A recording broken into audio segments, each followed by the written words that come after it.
حضرت امیر محمد اکرم آوان مد ظلہ العالی دارالعرفان منارہ ضلع چکوال میں سال ہا سال سے قرآن و حدیث کے اوپر خطابات کر رہے ہیں اور سلسلہ نقشبندیہ اویسیہ کے مطابق لوگوں کو ذکر الہی کی تربیت دے رہے ہیں۔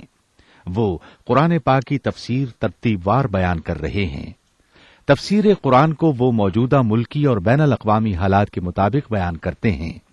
موٹر وے سے کلر کہار کے انٹرچینج سے نکلتے ہوئے کلر کہار کی جھیل سے ہوتے ہوئے ایک پہاڑی ہے جہاں پر حضرت عبد القادر جیلانی المعروف غوث پاک کے پوتا مبارک کا مزار ہے جو موروں والی سرکار کے نام سے مشہور ہے۔ وہاں سے ہوتے ہوئے میانی، بوچھال اور نورپور سے گزرتے ہوئے دارالعرفان منارہ پہنچ سکتے ہیں۔ حضرت امیر محمد اکرم آوان نے بچیوں اور بچوں کی دینی اور دنیاوی تعلیم کے لیے سقارا اکیڈمی کے نام سے ایک درسگاہ بھی قائم کی ہے جس کا افتتاح ملک پاکستان کے صدر جنرل محمد ضیاء الحق نے اپنے دست مبارک سے کیا تھا۔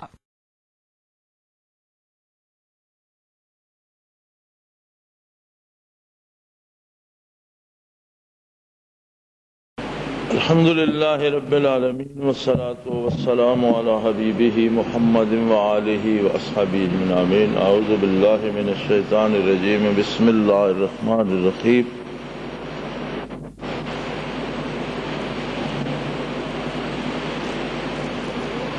یا ایھا الذین آمنوا استعینوا بالصبر والصلاۃ ان اللہ مع الصابرین ولا تقولوا لمن يقتل في سبيل الله اموات بل احياء ولكن لا تشعرون۔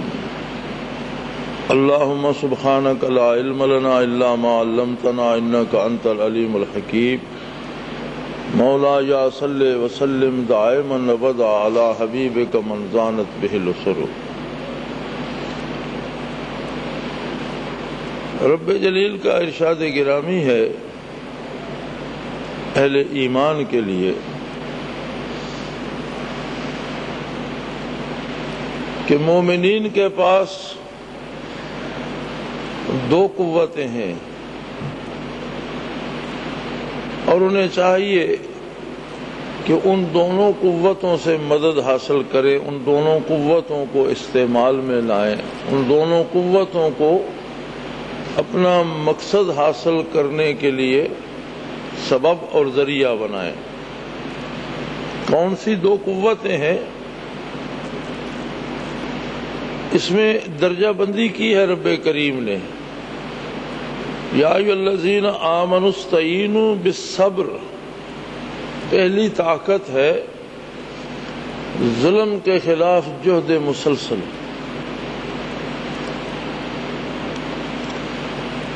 ہمارے ہاں صبر کا مفہوم ہے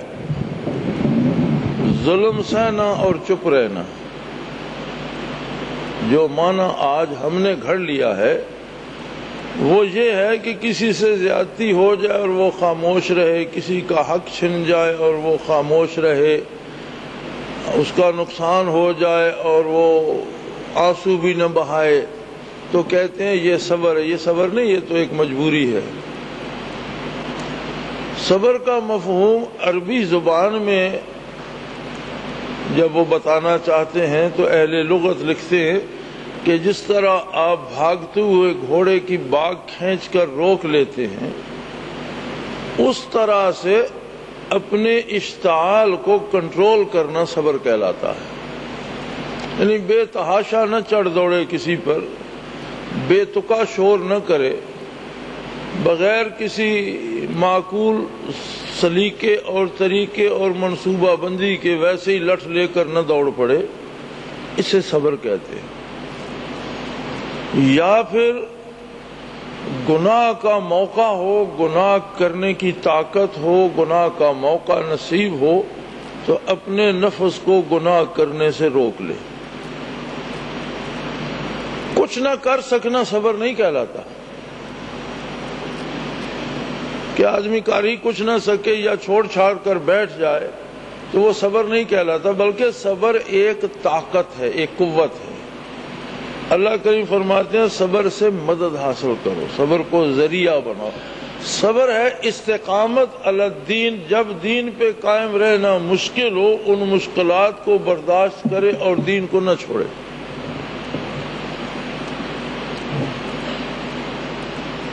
اب اس صبر پر قائم رہنے کی قوت جو ہے وہ ملے گی اللہ کے قرب سے، اللہ کی عبادت سے، اللہ کے ذکر سے، اللہ کی اطاعت سے۔ یا ایھا الذین آمنوا استعینوا بالصبر، صبر سے مدد حاصل کرو، والصلاۃ، اور اللہ کی عبادت سے۔ جو کوئی بھی تم میں سے یہ دو وصف اپنائے گا وہ یہ بات یاد رکھ لے کہ ان اللہ مع الصابرین، یقیناً اللہ ذاتی طور پر ان لوگوں کے ساتھ ہے جنہیں یہ دو اوصاف نصیب ہوتے ہیں۔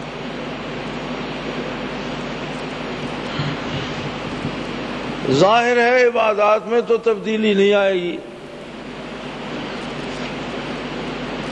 وہی ہوں گی جو قرآن نے، رسول اللہ صلی اللہ علیہ وسلم نے طے فرما دیں، پہنچا دیں، سمجھا دیں، ہمیشہ ہمیشہ کے لیے ان کا طریقہ معین ہو گیا۔ لیکن صبر میں فرق آتا جائے گا۔ عہد فاروقی میں کسی نے اٹھ کر سیدنا فاروق اعظم رضی اللہ عنہ پہ اعتراض کر دیا، انہوں نے بات سمجھائی تو اس نے قبول کی، یہ اس کا صبر تھا، اس عہد کا کہ بے مثال اور اعلیٰ ترین دینی، اسلامی، دیانتدار، امانت دار اور تاریخ انسانی کی اعلیٰ ترین حکومت پر بھی اس کے خیال میں اگر کوئی اعتراض آیا تو اس نے حاکم وقت کے روبرو کھڑے ہو کر کہہ دیا کہ یہ بات درست نہیں۔ کیسی عجیب بات ہے کہ ملک پھیل چکا ہے، کہیں تک آدھی دنیا پر سلطنت پھیل چکی ہے، اس کے بے شمار مسائل ہیں، بے شمار کفار اس کے زیر نگیں جزیہ دینے والے ہیں، ان کے امن و امان کا مسئلہ، ان کی جان و مال و آبرو کا مسئلہ، مومنین کی ضروریات کا مسئلہ، ان کے خصومات کا آپس کے جھگڑوں کی بات، بین الاقوامی مسائل، اور اس کے ساتھ مسلسل جہاد، فوجی مسائل، شہداء کے مسائل، ان کے بیوی بچوں کے مسائل، نئی فوج اس کی خانہ پوری کرنے کے مسائل، اور جہاد ہو رہا ہے بین الاقوامی کافر طاقتوں کے ساتھ ملک کی چاروں سرحدوں پر، ہر طرف۔ تو اس کی نظر میں یہ آیا کہ ایک ایک چادر مجاہدین کو ملی ہے، امیر المومنین نے قمیض پہن رکھی ہے، ان چادروں کی اس میں دو لگی ہیں، ذرا موازنہ کیجئے کہ وہ اللہ کا مقبول بندہ کام کتنا کر رہا ہے اور سارا درست کر رہا ہے اور مثالی کر رہا ہے۔ کسی کافر خاتون کی آہ سنائی نہیں دیتی، کسی کافر بوڑھے کا آنسو نہیں ٹپکتا، کسی کافر بچے کی چیخ سنائی نہیں دیتی کہ اتنی وسیع مملکت میں کسی مسلمان سپاہی نے مجھ پر زیادتی کی ہو یا میرے ساتھ ناانصافی کی ہو۔ تو یہ کیا کم بات تھی؟ اس کے باوجود چھوٹی سی بات ایک آدمی کی نظر میں آ گئی، اس نے کہا نہیں جی وہ نیکیاں ساری اپنی جگہ، لیکن جہاں کوتاہی ہوگی وہاں گرفت ضروری ہے۔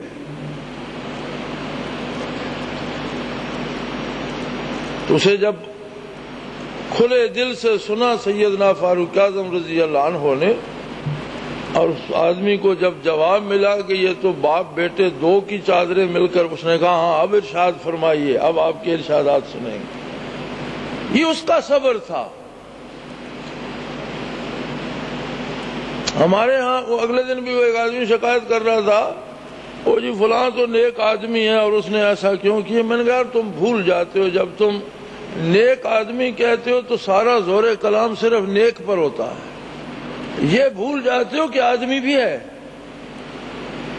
نیک بھی تو آپ نیک آدمی کہہ رہے ہیں نا، تو اس میں نیکی بھی ہے اور آدمی والی کمزوریاں بھی ہوں گی، وہ بھی انسان ہے، اسے فرشتہ نہیں سمجھو، اسے بھی کسی سطح پہ جا کر اصلاح کی ضرورت ہوگی، اس پر بھی شاید کہیں جا کر گرفت ہو سکتی ہو۔ تو اس کا صبر یہ تھا کہ اس نے اسلام کے اس قابل فخر فرزند کو، جس کی مثال دنیا میں کسی قوم کے پاس نہیں ملتی، اس پر بھی ایک معمولی سی بات کے لیے بھی درگزر نہیں کیا۔ اگر موازنہ کرتا، ان کے حسن کارکردگی کو دیکھتا تو ایک چادر کی کیا بات تھی؟ اس نے کہا نہیں، حق حق ہے اور جہاں خطا ہے وہ خطا ہے، یہ اس کا صبر تھا۔ لیکن جب یہ آیتیں نازل ہو رہی تھیں تو صبر کی نوعیت مختلف تھی۔ پوری دنیا پہ کفر غالب تھا، اور کفر یہ چاہتا تھا کہ یہ جو نوزائیدہ ریاست بن رہی ہے یہ کفر کے 100% خلاف ہے،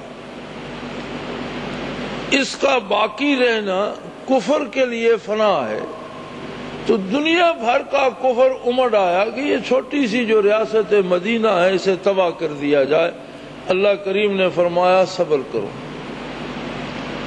یہاں صبر یہ ہوگا کہ کافروں کے ساتھ سمجھوتا کر کے اپنے مسلک سے، اپنے دین سے، اپنے نظام سے، اپنے طریقوں سے واپس نہیں چلے جاؤ، سمجھوتا نہیں کرو، بلکہ یہاں صبر یہ ہوگا کہ اپنے نظام پہ جم جاؤ، اپنے عقیدے پہ جم جاؤ، اپنے طریقے عبادت پہ جم جاؤ، اپنے طریقے سیاست پہ جم جاؤ، اپنے طریقے عدالت پہ جم جاؤ، حتیٰ کہ اگر جان بھی جائے تو دے دو، لیکن صبر کو نہیں چھوڑو۔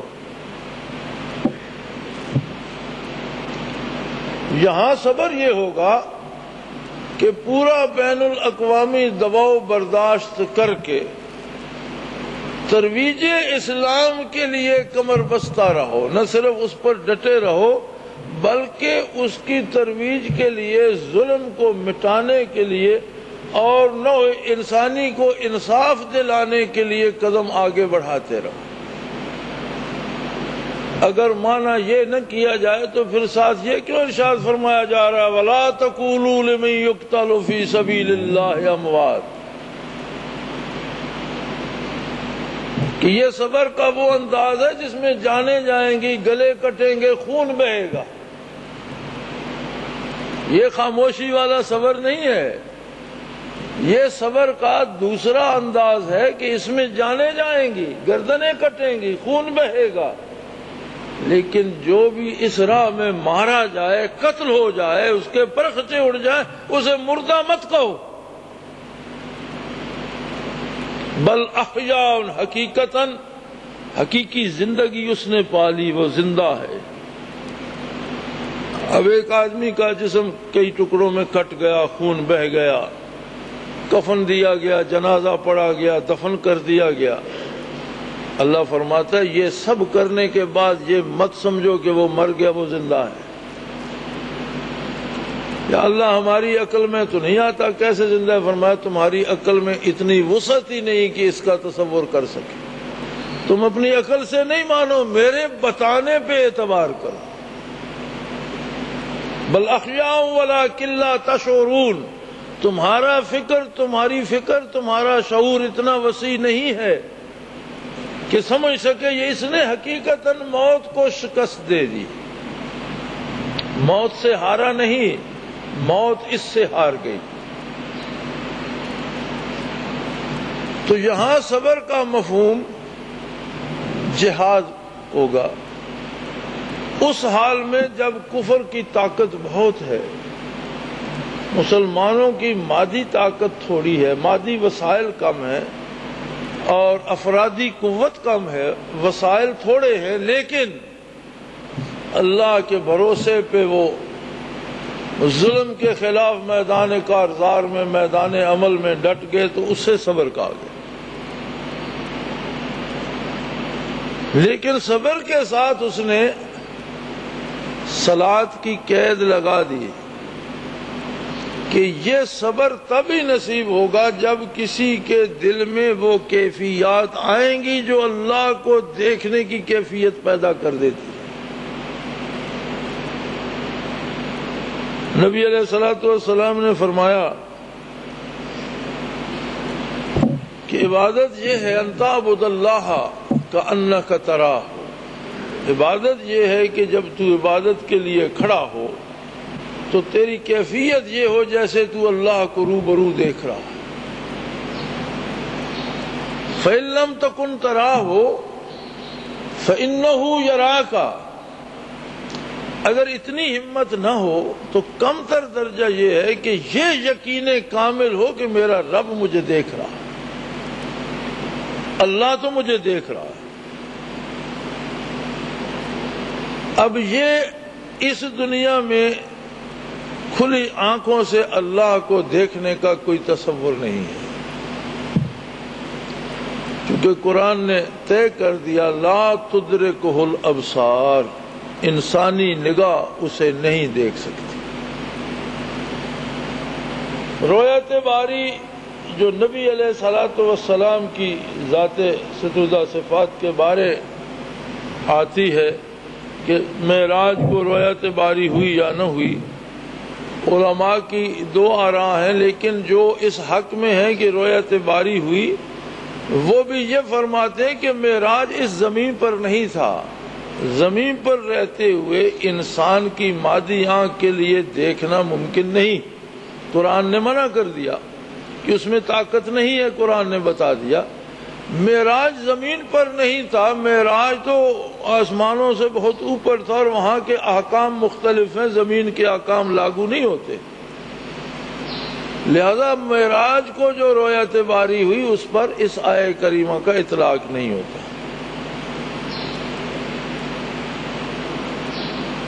آخرت کو جو دیدار باری ہوگا تو اس کے لیے نگاہ آخرت والی عطا کر دی جائے گی. فَكَشَفْنَا عَنْكَ غِطَاءَكَ فَبَصَرُكَ الْيَوْمَ حَدِيدٌ. میں نے تیرے حجابات ہٹا دیے اور آج تیری نگاہ کو فولاد کی طرح مضبوط کر دیا. تو وہاں نگاہ بدل دی جائے گی. اس دنیا میں مادی نگاہ دیکھ نہیں سکتی، لیکن چونکہ دیدار باری ممکن ہے خواہ آخرت میں صحیح، اس لیے اس کی کیفیات کا آنا ممکن ہے. جو عمل ممکن نہ ہو اس کا تصور بھی ممکن نہیں ہوتا، اس کی سوچ بھی ممکن نہیں ہوتی، اس کی کیفیت کا وارد ہونا ممکن نہیں ہوتا. آدمی بغیر جہاز کے بغیر سبب کے اسی طرح بازو ہلا کر نہیں اڑ سکتا. اب کوئی تصور کر کے دیکھے کہ میں اس طرح بازو مار کر اڑ رہا ہوں، وہ کبھی تصور نہیں کر سکے گا. جو کام ممکن نہیں ہوتا اس کا تصور ممکن نہیں ہوتا، چاہے جائے کہ اس کی کیفیت دل میں پیدا ہو جائے اور آدمی محسوس کرنے لگے کہ واقعی ایسا ہو رہا ہے. دیدار باری چونکہ ممکن ہے یہاں نہ صحیح وہاں صحیح، تو اس کی کیفیت کا حصول ممکن ہے جسے نماز کی، عبادت کی اور اللہ کے قرب کی بنیاد بتا رہے ہیں آقا نامدار صلی اللہ علیہ وآلہ وسلم. اب ظاہر ہے جن لوگوں کو حضور حکم دے رہے ہیں ظاہر ہے انہیں تعمیل کی توفیق بھی ہوگی. ایک آدمی کو اس پر عمل کرنے کی استعداد نہیں ہے، اسے وہ حکم دینا کیا معنی رکھتا ہے؟ ایک آدمی کی دونوں ٹانگیں کٹی ہوئی ہیں، کوئی اسے کہتے ہے کہ تم دوڑ میں شریک ہو جاؤ، جس کی استعداد نہیں ہے اس کے پاس، اس کا حکم کیسے دیا جائے گا؟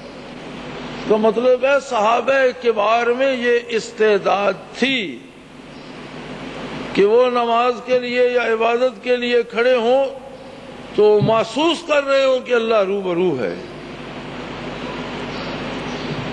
یہ استعداد وصف صحابیت نے پیدا کر دی، نگاہ آقا نامدار صلی اللہ علیہ وسلم نے پیدا کر دی، قرب نبوی نے پیدا کر دی. اور اس استعداد کے طفیل ان کی کیفیت یہ ہو گئی کہ ثم تلین جلودہم وقلوبہم الی ذکر اللہ، ان کا وجود کا ہر سیل ذاکر ہو گیا، کھال سے لے کر نیاخانہ دل تک، ہر قطرے خون ہڈی کا، ہر ذرہ گوشت کا، ہر ریشہ اللہ اللہ کرتا تھا، ہر رگو پہ، ہر پٹھا اللہ اللہ کرتا تھا۔ اس کثرت ذکر الہی نے حضور حق کی ایک کیفیت دلوں میں پیدا کر دی، اور قرآن حکیم نے سب سے زیادہ زور اسی کثرت ذکر پر دیا، ذکر قلبی پہ دیا، کثرت ذکر پر دیا، مسلسل ذکر پر دیا، ہر حال میں ذکر پر دیا۔ الذین یذکرون اللہ قیاما وقعودا وعلی جنوبہم۔ یہ بڑی عجیب بات ہے کہ ہم میں سے اگر کوئی واقعی جہاد کے لیے نکلتا ہے تو وہ خود کو نماز سے بھی مستثنا سمجھ لیتا ہے، اور بڑی مشکل سے کہیں 2 رکعت پڑھ لی نہیں تو کہتا ہے جب ہم جہاد کر رہے ہیں تو اس سے زیادہ اور کیا ہوگا۔ لیکن جب یہ کیفیت چھوٹ جاتی ہے تو اس کے ساتھ معیت باری نہیں رہتی۔ مجاہد کی طاقت یہ ہے کہ اس کے ساتھ اس کا اللہ ہے۔ معیت باری حقیقی قوت ہے، باقی سب افسانے ہیں۔ معیت باری کا کرشمہ یہ ہے کہ نبی علیہ الصلوۃ والسلام نے ہجرت فرمائی، وَإِذْ أَخْرَجَهُ الَّذِينَ كَفَرُوا ثَانِيَ اثْنَيْنِ إِذْ هُمَا فِي الْغَارِ۔ واہ، عجیب انداز ہے کتاب اللہ کا۔ وَإِذْ أَخْرَجَهُ الَّذِينَ كَفَرُوا، جب انہیں یعنی محمد الرسول اللہ صلی اللہ علیہ وسلم کو کفار نے شہر سے نکلنے پہ مجبور کر دیا، ثانی اثنین، 2 میں کا دوسرا، اذ ہما فی الغار، جب وہ دونوں غار ثور میں پناہ گزین ہوئے۔ یہ 2 میں کا دوسرا قرآن نے کیوں کہا؟ حضور امام الانبیاء ہیں اور ابو بکر صدیق تو نبی نہیں ہے، تو پھر ثانی اثنین کیسے بنا 2 میں کا دوسرا؟ یہ معیت باری کی وجہ سے۔ اہل مکہ تلاش کرتے کرتے کتنے اونٹ مقرر کیے انعام نبی علیہ الصلوۃ والسلام پر، ابو بکر صدیق پر، ابو جہل خود ساتھ تھا، کھوجی لیے ہوئے تلاش کرتے کرتے غار کے دروازے پر پہنچ گئے۔ اب اکیلے ابو بکر صدیق خادم ہیں اور نبی کریم صلی اللہ علیہ وسلم ہیں، نہ تلوار ہے دونوں میں سے کسی کے پاس، نہ ڈھال، نہ زرہ، نہ اسلحہ، نہ لڑنے کے اسباب، اور کفار خون کے پیاسے ہیں اور غار کے دروازے پہ کھڑے ہیں، اور ان کے پاؤں گھٹنوں کے نیچے جو ہیں وہ اندر سے نظر آ رہے ہیں۔ تو ابو بکر صدیق رضی اللہ عنہ پر بہت دکھ کی کیفیت طاری ہوئی نبی علیہ الصلوۃ والسلام کے حوالے سے کہ آپ کی ذات اقدس کو نقصان پہنچائیں گے۔ قرآن کریم وہ نقل کرتا ہے جملہ، فرمایا لا تحزن، یاد رکھیں جان کا ڈر جو ہوتا ہے اسے قرآن خوف کہتا ہے۔ موسیٰ علیہ السلام کو جب اژدہے سے جان کا خطرہ ہوا تو فرمایا لا تخف، موسیٰ ڈر نہیں۔ جب دوسرے کا، کسی عزیز کا، کسی محبوب کا دکھ ہوتا ہے تو اسے حزن کہا جاتا ہے۔ جیسے یعقوب علیہ السلام کو یوسف علیہ السلام کی جدائی کا دکھ تھا تو قرآن نے کہا وَبْيَضَّتْ عَيْنَاهُ مِنَ الْحُزْنِ، وہاں حزن استعمال ہوا ہے کہ یوسف کے دکھ سے ان کی آنکھیں سفید ہو گئی. جہاں اپنی جان کا خوف تھا فرمایا موسیٰ لا تخف، یہاں فرما رہے ہیں لا تحزن، اے ابو بکر میری طرف سے فکر مند نہ ہو، اس لیے کہ ان اللہ معانا، اللہ ہم دونوں کے ساتھ ہے. یہ معیت باری کی واحد منزل ہے جس میں نبیوں میں سے محمد الرسول اللہ شریک ہیں اور غیر نبیوں میں سے ابو بکر صدیق. کسی نبی کو معیت ذاتی قرآن سے ثابت نہیں ہے، معیت صفاتی ہے. موسیٰ علیہ السلام قوم کو لے کر نکلے، پیچھے فرعون کا لشکر آ گیا، انہوں نے کہا موسیٰ آپ نے مروا دیا. آگے سمندر ہے، پیچھے فرعون ہے، لڑنے کی طاقت نہیں، تو ہم تو مارے گئے. جیسے تیسے تھے، ظلم میں تھے، زندہ تو تھے، اب تو جان بھی گئی. انہوں نے فرمایا ان معی ربی، اللہ نہیں کہا کہ اللہ میرے ساتھ ہے، رب صفاتی نام ہے. فرمایا میرا رب میرے ساتھ. ان اللہ مع المحسنین مع الصابرین، انسانی اوصاف پر معیت باری ہے. یہ دو ذوات مقدسہ ایسی ہیں کہ حضور فرماتے ہیں ان اللہ معنا. حضرت محمد صلی اللہ علیہ وسلم ہیں، اس کے علاوہ کوئی صفت بھی نہ ہو تو اللہ ان کے ساتھ ہے. ابو بکر ابن ابی قحافہ ابو بکر ہے، اس کے علاوہ اس میں کوئی صفت بھی نہ ہو اللہ اس کے ساتھ ہے. ذات کے ساتھ ذات ہے. اور انبیاء میں سے یہ مقام نبی علیہ السلام کو، غیر نبیوں میں سے سیدنا ابو بکر صدیق کا ہے. اس لیے قرآن نے کہا دو میں کا دوسرا بھی ساتھ تھا، کہ پوری انسانیت میں نبیوں میں محمد الرسول اللہ صلی اللہ علیہ وسلم اور غیر نبیوں میں ابو بکر صدیق، یہ دو بندے پوری انسانیت میں ایسے ہیں جن کی ذات کو اللہ کی معیت حاصل ہے. باقی سب کو صفات کے ساتھ نصیب ہوتی، اپنی حیثیت کے مطابق نصیب ہوتی ہے. اب یہاں استعانت بالصلاۃ کا حکم ہے.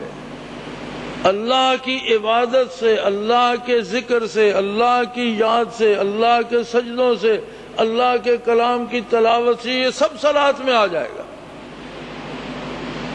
مدد حاصل کرو. کیوں؟ اس سے معیت باری فرمائے ان اللہ مع الصابرین، اس سے تمہیں صبر نصیب ہوگا اور صبر کرنے سے اللہ کی معیت نصیب. تو یہ دونوں کام ایک دوسرے پہ انحصار رکھتے ہیں. صبر کا حصول ہے عبادات کے ساتھ، حسن معاملات کے ساتھ، حسن اخلاقیات کے ساتھ، اتباع رسالت کے ساتھ اور یاد الہی کے ساتھ. جتنی اللہ نصیب ہوگی، جتنی دین میں محنت نصیب ہوگی، جتنی عبادات میں محنت نصیب ہوگی، جتنی اذکار میں محنت نصیب ہوگی، اتنی جرت نصیب ہوگی ظلم کے خلاف کھڑا ہونے کی.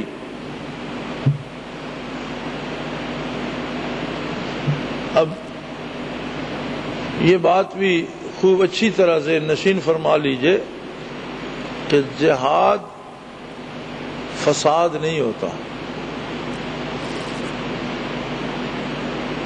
فساد ہوتا ہے بلا ترتیب، بغیر سوچے سمجھے ہر کوئی الگ الگ اپنی لٹھ اٹھا کر بھاگ پڑے، یہ فساد ہوتا ہے. جہاد جہد سے مشتق ہے. جہد ہوتی ہے اعلیٰ ترین کوشش، محنت. کیوں نہیں کرتے ہم؟ شاید اس لیے کہ ہمارے دلوں میں حضور حق کی وہ کیفیت نہیں ہے. ہمارا اسلام جذباتی ہے، ہماری وابستگی عقلی ہے. عقلاً ہم وابستہ ہیں اسلام سے، اللہ سے، اللہ کے حبیب صلی اللہ علیہ وسلم سے. ہمارے دل اس لذت سے آشنا نہیں ہے. روحانی اور قلبی وابستگی جو ہے وہ نہیں ہے۔ عقل جو فیصلے کرتی ہے وہ ہمیشہ نامکمل ہوتے ہیں، ادھورے ہوتے ہیں، اسباب کی بنیاد پر ہوتے ہیں، وقتی اور ہنگامی حالات و کیفیات پہ ہوتے ہیں۔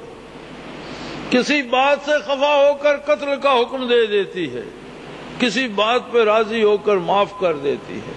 یہ کیفیات قلبی ہیں کہ جب اسے حضور حق نصیب ہوتا ہے تو وہ فیصلہ خود نہیں کرتا، وہاں سے فیصلہ چاہتا ہے، اور اللہ کے فیصلے ہنگامی یا وقتی یا جذبات کے ماتحت نہیں ہوتے، اس کی ذات ان باتوں سے بالا تر ہے اور اس کے فیصلے حق پہ مبنی ہوتے۔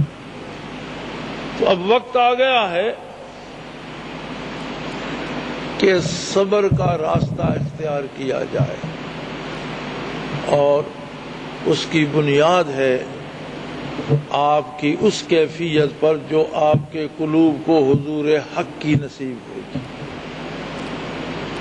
جتنی کیفیت حضور حق کی نصیب ہوگی اتنی توفیق صبر ارزاں ہوگی، اور جتنی توفیق صبر نصیب ہوگی اس حساب سے معیت باری تعالی نصیب ہوگی، اور پھر وہ بات بن جائے گی وما رمیت اذ رمیت۔ جب آپ نے ریت پھینکی تھی، آپ نے نہیں پھینکی تھی، میں نے پھینکی تھی، ہاتھ آپ کے تھے، کام آپ کا تھا، کیا آپ نے، لیکن فعل میرا تھا، صادر آپ کی ذات گرامی سے ہوا۔ اس کی بنیاد ہے اس کیفیت پر جو دل میں حضور حق کی نصیب ہوگی۔ تو گویا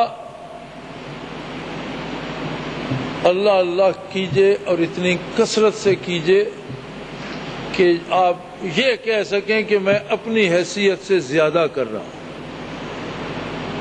جو قرآن کثرت ذکر کا کہتا ہے اس سے مراد یہ ہے کہ بندہ اس مقام پہ پہنچ جائے کہ وہ سمجھے کہ میں اپنی حیثیت سے زیادہ محنت کر رہا ہوں۔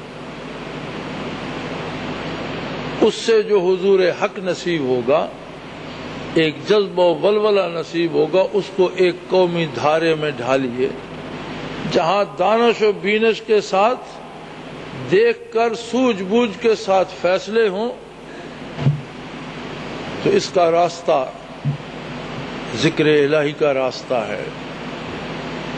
سب سے پہلے اپنے آپ کے ساتھ محنت کیجئے، اپنے اندر ایک جنون پیدا کیجئے، وہ جنون جو بے مہار نہ ہو، وہ جنون، وہ جذبہ جس کی باغ ڈور محمد الرسول اللہ کے اور دین اسلام کے ہاتھ میں ہو۔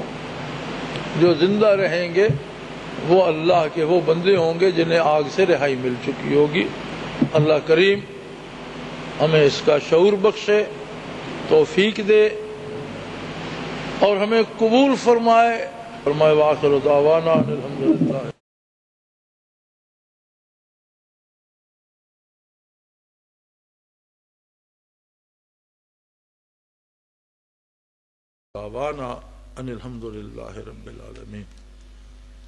وہ تمام احباب جو اسلام کی طلب رکھتے ہیں ان سے گزارش ہے کہ دارالعرفان منارہ ضلع چکوال میں امیر محمد اکرم آوان صاحب کے خطابات سے مستفید ہوں۔ وہ ہر جمعے کو نماز سے پہلے بیان فرماتے ہیں۔